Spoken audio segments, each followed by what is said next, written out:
Hello everyone, welcome to maths विद्या।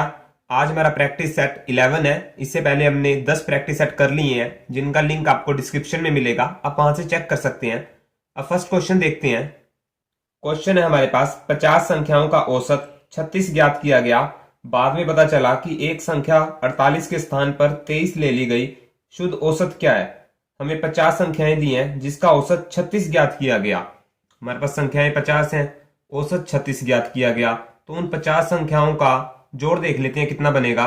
तो औसत से गुणा करते हैं। औसत से गुणा करेंगे तो ये हो जाएगा हमारा 1800।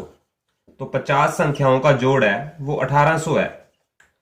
बाद में पता चला कि एक संख्या 48 के स्थान पर 23 ले ली गई है। 48 लेनी थी, 23 ले ली गई है। तो 23 को हम घटा देते हैं और लेनी कितनी थी? 48, उसे जोड़ देते हैं। तो ये हो जाएगा हमारे पास 1825। इसे सॉल्व करेंगे तो 1825 आएगा। अब हमें शुद्ध औसत बताना है। औसत बताने के लिए जितनी संख्याएं हैं उसे भाग कर देते हैं। यहां आ जाएगा 50, जो हमारा कुल जोड़ है उसे कुल संख्याएं से भाग कर देते हैं। तो 50 संख्याएं हैं, 50 से भाग करेंगे, ये आ जाएगा 36.5।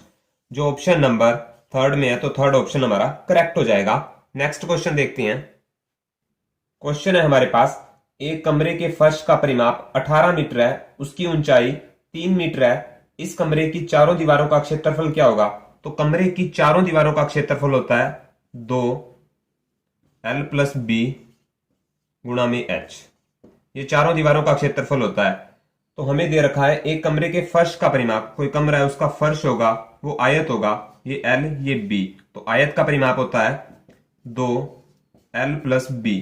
ये दे रखा है हमें 18। और ऊंचाई दे रखा है, ऊंचाई दे रखी है हमें 3 मीटर। तो यहां पुट कर देते हैं 2L+B, इसकी वैल्यू है 18, ये हो जाएगी 18 गुणा का निशान। हाइट दे रखी है, ऊंचाई दे रखी है 3, तो ये 3, ये हो जाएगा हमारे पास 54।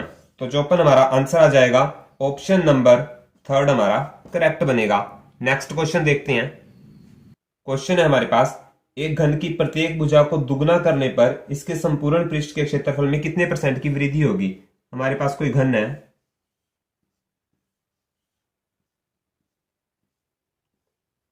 घन का जो संपूर्ण पृष्ठ क्षेत्रफल होता है, एरिया होता है, वो होता है 6 साइड स्क्वायर।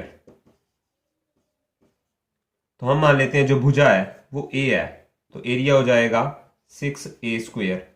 अब कहा गया है कि जो साइड है उसको दुगना कर दिया जाए। ये ए है तो ये 2A हो जाए, 2 गुना कर दिया जाए तो 2 से गुना कर दी 2A।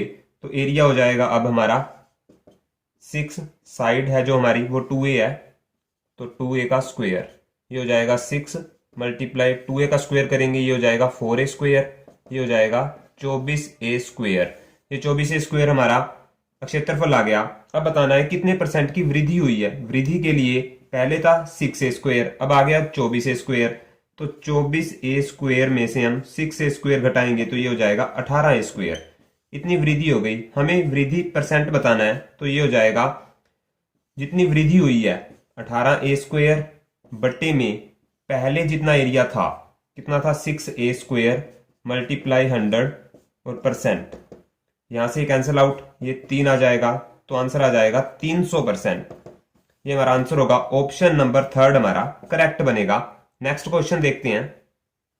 इस क्वेश्चन में हमें इसकी वैल्यू बतानी है। तो अगर हम इसे a मान लें 0.52 को, और 0.31 को b मान लें, तो ये हो जाएगा A²।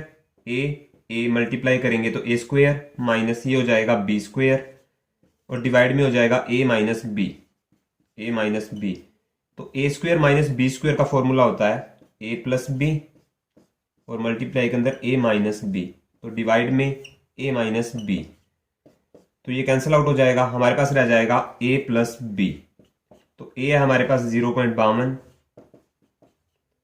प्लस का साइन, और b की वैल्यू हमारे पास 0.31।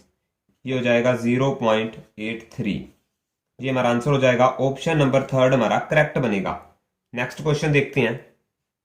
क्वेश्चन है हमारे पास, वह छोटी से छोटी संख्या ज्ञात करो जिसे 14, 21, 28, 35 से भाग देने पर प्रत्येक दशा में 6 शेष बचे। हमें संख्याएं दे रखी हैं 14, 21, 28 और 35।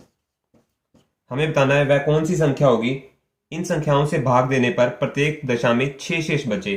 तो अगर हम भाग देते हैं तो हमें ये वाली संख्या निकालनी है, इन संख्याओं से भाग करना है, अंदर वाली संख्या निकालनी है, अंदर वाली संख्या निकालनी होती है तो इनका हम एलसीएम निकालते हैं। तो ये 2 पे 7, 21, 14, 35, फिर ये 7 पे 1, 3, 2, 5, इनका एलसीएम हो जाएगा 2 × 7 × 3 × 2 × 5, ये हो जाएगा हमारा 420। हमें कहा है कि इन संख्याओं से भाग देने पर प्रत्येक दशा में 6 शेष बचे, जो ये 420 है। अगर हम 14, 21, 28 और 35 से भाग करते हैं तो शेष हमारा 0 बचेगा। हमें बताना है 6 शेष बचे, तो इसमें 6 ऐड कर देते हैं, ये हो जाएगा 426। तो वो संख्या हो जाएगी, इधर आएगी 426। तो 426 हमारा आंसर हो जाएगा। ऑप्शन नंबर सेकंड हमारा करेक्ट बनेगा। तो अगर वीडियो पसंद आए, वीडियो को लाइक, शेयर और चैनल को सब्सक्राइब जरूर करें।